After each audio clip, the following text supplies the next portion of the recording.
નમસ્કાર મિત્રો, daily GK MCQ test ભાગ 7માં આપનું હાર્દિક સ્વાગત છે. તો શરૂઆત કરીએ પ્રશ્ન નંબર 1થી કે જાહેર હિસાબ સમિતિ પોતાનો રિપોર્ટ કોને આપે છે? રાજ્યસભાના સભાપતિ, કેન્દ્રીય નાણામંત્રી, લોકસભાના અધ્યક્ષ કે ઉપરમાંથી કોઈ નહીં? તો આપણો જવાબ રહેશે ઓપ્શન સી, લોકસભાના અધ્યક્ષને. જાહેર હિસાબ સમિતિ પોતાનો રિપોર્ટ લોકસભાના અધ્યક્ષને આપે છે. નેક્સ્ટ પ્રશ્ન, ભારતીય સંસદમાં પબ્લિક એકાઉન્ટ કમિટી કુલ કેટલા સભ્યોની બનેલી છે? 18 સભ્યોની, 25 સભ્યોની, 30 સભ્યોની કે 22 સભ્યોની? આપણો જવાબ રહેશે ઓપ્શન ડી, 22 સભ્યોની. ભારતીય સંસદમાં પબ્લિક એકાઉન્ટ કમિટી કુલ 22 સભ્યોની બનેલી હોય છે. નેક્સ્ટ પ્રશ્ન, કેન્દ્ર સરકારમાં પબ્લિક એકાઉન્ટ કમિટીના ચેરમેનની નિમણૂક કોના દ્વારા કરવામાં આવે છે? વડાપ્રધાન, કેન્દ્રીય કેબિનેટ, લોકસભાના સ્પીકર કે સુપ્રીમ કોર્ટના મુખ્ય ન્યાયમૂર્તિ? આપણો જવાબ રહેશે ઓપ્શન સી, લોકસભાના સ્પીકર. કેન્દ્ર સરકારમાં પબ્લિક એકાઉન્ટ કમિટીના ચેરમેનની નિમણૂક લોકસભાના સ્પીકર દ્વારા કરવામાં આવે છે.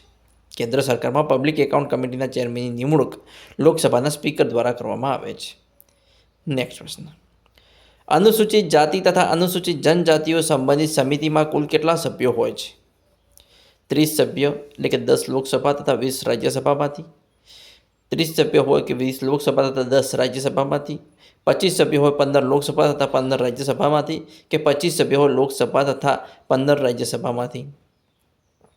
તો આપણો જવાબ રહેશે ઓપ્શન બી, 30 સભ્યો હોય, 20 લોકસભા અને 10 રાજ્યસભામાંથી હોય છે. અનુસૂચિત જાતિ તથા અનુસૂચિત જનજાતિઓ સંબંધિત સમિતિમાં કુલ 30 સભ્યો હોય છે, જેમાંથી 20 લોકસભામાંથી અને 10 રાજ્યસભામાંથી હોય છે. જોઈએ આગળનો પ્રશ્ન, સંસદ સભ્યોની બનેલી અનુસૂચિત જાતિ જનજાતિ કલ્યાણ સમિતિ અંગે કઈ બાબત સુસંગત નથી? કઈ બાબત નથી લાગુ પડતી આપણે શોધવાની છે. ઓપ્શન એ, સમિતિના અધ્યક્ષ જે તે ખાતામાં મંત્રી હોય છે.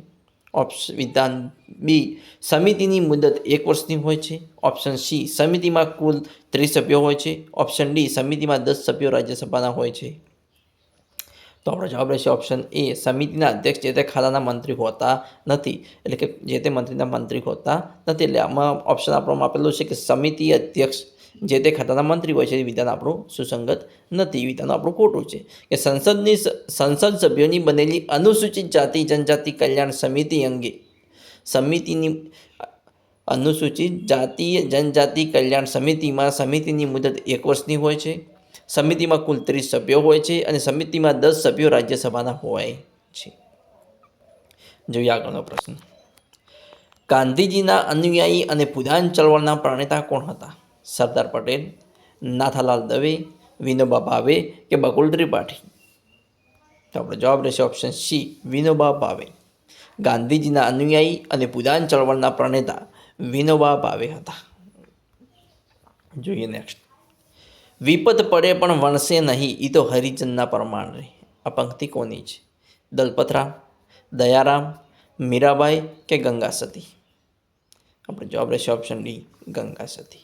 વિપત પડે પણ વણસે નહીં, એ તો હરિજનના પરમાણ રે. આ પંક્તિ ગંગા સતીની છે.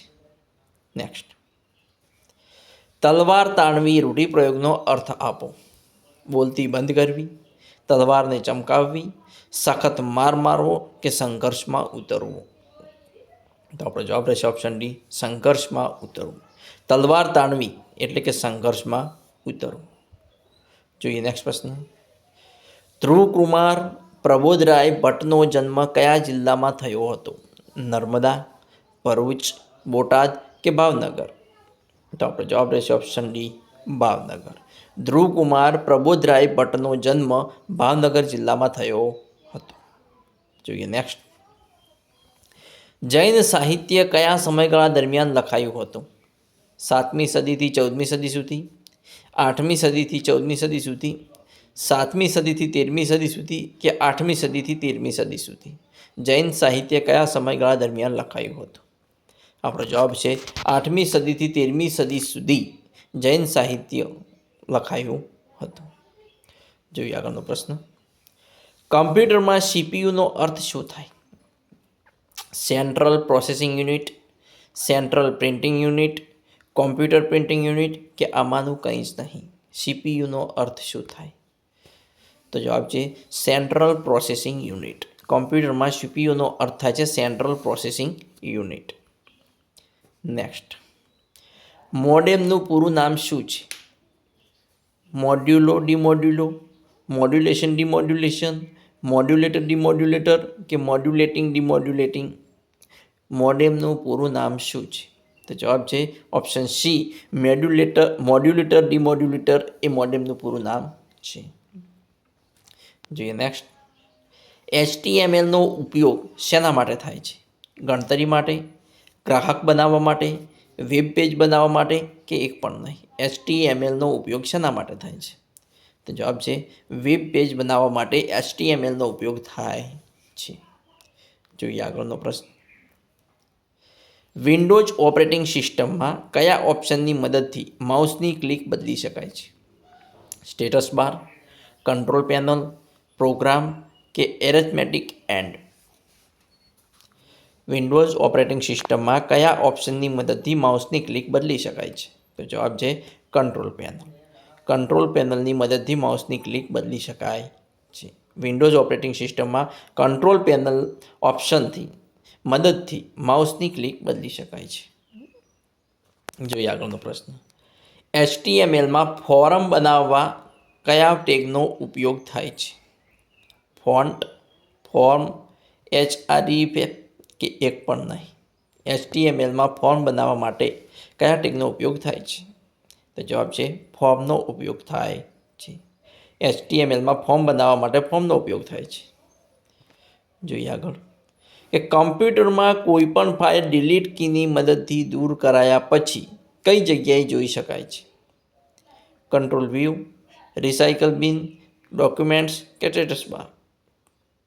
કોમ્પ્યુટરમાં કોઈ પણ ફાઇલ ડિલીટ કીની મદદથી દૂર કરાયા પછી કઈ જગ્યાએ જોઈ શકાય છે? તો જવાબ છે રિસાયકલ બિનમાં. કોઈ પણ ડિલીટ થયેલી વસ્તુ ડિલીટ કીની મદદથી ડિલીટ કરવામાં આવેલી હોય તો એ રિસાયકલ બિનમાં જોઈ શકાય છે. શિફ્ટ પ્લસ ડિલીટ કીની મદદથી જો દૂર કરવામાં આવી હોય તો એ રિસાયકલમાં જોવાતી નથી. નેક્સ્ટ, વૈશ્વિક સ્તરે દર વર્ષે આંતરરાષ્ટ્રીય વન દિવસ ક્યારે મનાવવામાં આવે છે?